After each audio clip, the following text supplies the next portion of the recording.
We have covered the characters, the setting, the plot, and the theme of your story, and now it is time to move on to the final aspect, which are the conflicts of your story. All stories have conflicts or bad things that happen during the story to elevate the tension and the action. A conflict does not have to be a fight or a battle during the war. Sometimes a conflict could be a debate or an argument or a disagreement between friends. Sometimes it doesn't even have to be between characters.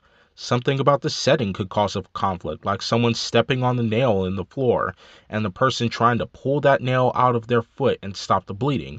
Or maybe a diver is in the water and they are doing their best to avoid sharks and jellyfish on the water, and on the beach they have to defend themselves from dingoes and spiders and crocodiles and snakes on land. If you really think about it, any incident that elevates the tension of your story to new heights can be considered a conflict. So just like a story, a conflict has a beginning, a middle, and an end. So you can more or less say that it's like a story within a story.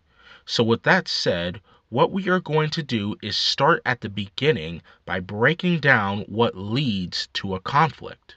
So at the bottom of the video, there is a conflict worksheet for you, and on that worksheet there are 6 questions. Those questions are: who are the characters in the conflict and why are they in this conflict? What do they hope to win or achieve from this conflict? Where is it taking place? How do they hope to win?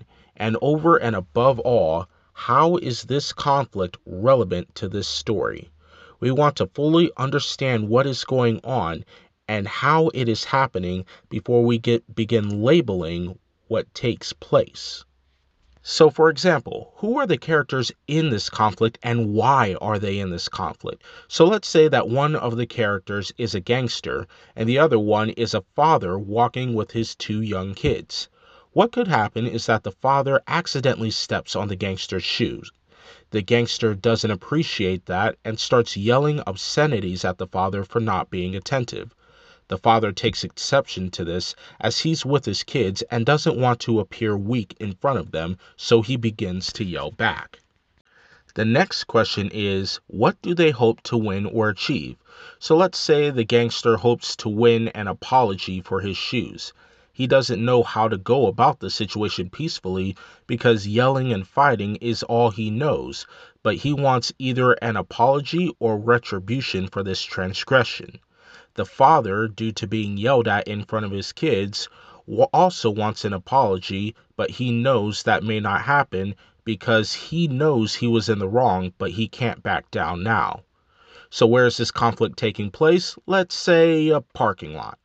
And how do they hope to win? The gangster hopes to win with his fists, but if he can't, he has a gun in his back pocket. The father, however, is a well-rounded Brazilian jiu-jitsu practitioner, and if needed, he can use his fighting skills to win. Lastly, how is this relevant to your story? It depends on how you're writing your story. So maybe the story is about a down-on-his-luck father who has his kids taken away in a nasty divorce, and this is the one time a week where he can see his kids. He hears from them that their mother has conditioned them to think negatively about him, which hurts his pride. Regardless, he tries to be a good father and takes them to a mall, and after a great day with his kids, he ends up in this horrible situation. Or maybe this story isn't about the father.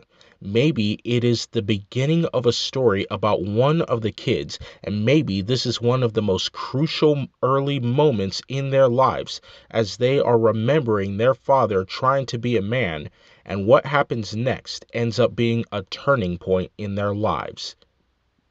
It just matters about the story that you wish to tell.